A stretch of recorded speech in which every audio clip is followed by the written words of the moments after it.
If you're planning to run the Great Loop, there are only a handful of trawlers that actually make sense under $100,000. Most YouTube videos won't tell you which ones, because they don't actually own one, and they've never actually looked at real listings.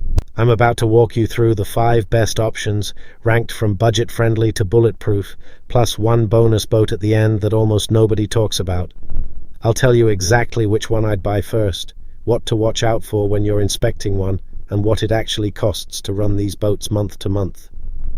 Stick around, because number 3 surprises almost everyone who reaches out to me, and the bonus boat at the end might honestly be the smartest buy on this entire list. If you're new here, this channel is all about real, practical boat buying advice for people who actually plan to live the loop life, not just dream about it. So if that's you, hit subscribe now before we get into the list, because I post a new boat breakdown every single week, and I don't sugarcoat the downsides the way a lot of other channels do. Before we start, a quick disclaimer. Prices shift depending on condition, hours on the engine, refit history, and where you're buying. Everything here is a realistic used market range as of 2026, based on actual listings, not asking prices from a dealer trying to move old inventory. I'll also touch on draft and air draft for each one, because if you don't know those 2 numbers before you buy, you will get stuck somewhere on the loop, and it will not be fun. Alright, let's get into it. We're starting with the Albin 27 and 36 trawler. This is one of the most common entry points into trawler ownership, and there's a reason for that. It's a full displacement hull, diesel-powered, and built to handle open water without beating you up. Fuel burn is low, usually somewhere around 1.5 to 2 gallons an hour at cruising speed, which matters a lot once you're doing thousands of miles on the loop. The draft on most Albins is shallow enough to handle the skinny water sections down in the Carolinas without much drama. You can find a solid Albin 36 well under our budget, sometimes in the $60,000 to $80,000 range depending on the year and engine hours. The one thing to watch for is the fuel tanks on older models, since corrosion can be an issue if the boat sat unused for long stretches, so always get a survey before you commit. If you're someone who wants comfort without overspending, this is a serious contender. But stay with me, because the next one solves a problem the Albin doesn't. Next up, the Mainship 34 and 36 trawler. This is what I'd call the Great Loop Classic. Mainships show up constantly on the loop for a reason. Wide beam, stable ride, and a layout that actually works for living aboard for months at a time. The 34 and 36-foot models give you real headroom and storage, which matters when you're out there for a season or longer, especially if you're doing this as a couple and need actual living space instead of a cramped cabin. Pricing typically lands in a very loop-friendly range, often between $70,000 and $95,000 for a well-kept example.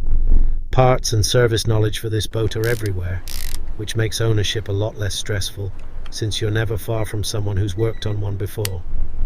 The main thing to check is the single-engine models versus the twin-engine versions, because that changes your fuel costs and your handling in tight marinas significantly. Now, if budget is your absolute top priority, boat number 3 might be the one you actually end up buying. Number 3 is the Grand Banks 32. This one has a bit of a legendary reputation, and honestly, it's earned. The Grand Banks 32 is one of the most overbuilt small trawlers ever made. These boats were constructed to a standard that a lot of modern builders don't even attempt anymore, with solid teak joinery and hulls that were laid up thick, because nobody was cutting corners in that era. Find one that's been maintained, and you're looking at decades of life left in the hull. Because of the age, pricing can be very accessible, often the most affordable option on this entire list, sometimes appearing in listings for well under $50,000. The catch is that these are older boats, so the electronics, wiring and plumbing may need updating, and that cost should be factored into your budget before you buy, not after. Quick pause. If you're finding this useful, do me a favor and hit that subscribe button right now. I've got full walkthroughs, cost breakdowns, and buying mistakes to avoid coming every week, and you don't want to miss the next one, especially since next week I'm covering a topic that ties directly into everything we're talking about today. Number 4 is the Marine Trader 34. This is the boat I'd point to if you want the best balance of price and performance. Marine Traders are Taiwan-built trawlers from an era when labor costs made over engineering affordable. Teak interiors, solid systems, and a hull that handles rougher water better than people expect, which matters if you're crossing open sections like parts of the Chesapeake or the Gulf. They tend to sit right in the middle of our budget range, usually landing between $65,000 and $85,000, which makes them a great option if you want quality without stretching to the top of the market. One thing to keep an eye on is teak deck maintenance, since older teak decks can be expensive to refinish or replace if they've been neglected, so ask for maintenance records before you make an offer. Last on the main list, the Ranger Tugs R25 and the Rosborough 24. This is for a specific kind of buyer, someone who wants a smaller footprint, easier docking, and lower fuel costs, without giving up the ability to comfortably run the loop. These boats are more nimble, easier to handle solo or as a couple, and they open up marinas and anchorages that bigger trawlers simply can't fit into, which actually gives you more flexibility in some of the tighter sections of the route. Fuel costs are noticeably lower than the bigger trawlers on this list, and depending on the model, you can find these in the $40,000 to $70,000 range. If you're doing the loop as a two-person crew and don't need a ton of square footage, don't sleep on this option, because the savings on fuel and dockage fees add up fast over a full season. Now here's the bonus boat I mentioned, and this one rarely gets talked about, the DeFever 36. These were built with serious offshore capability in mind, which means they're a little heavier and a little more overbuilt than some of the boats we already covered. That translates into a smoother ride in rough conditions, which matters more than people expect once you hit open stretches of water on parts of the loop. Pricing on a DeFever 36 can vary quite a bit depending on condition, but well-maintained examples do show up under our $100,000 ceiling.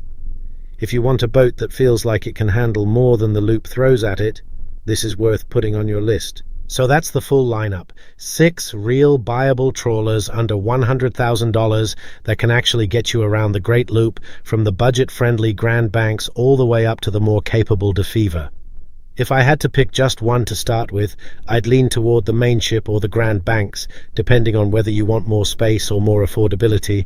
But if fuel costs and easy handling matter more to you, the Ranger Tugs is hard to beat.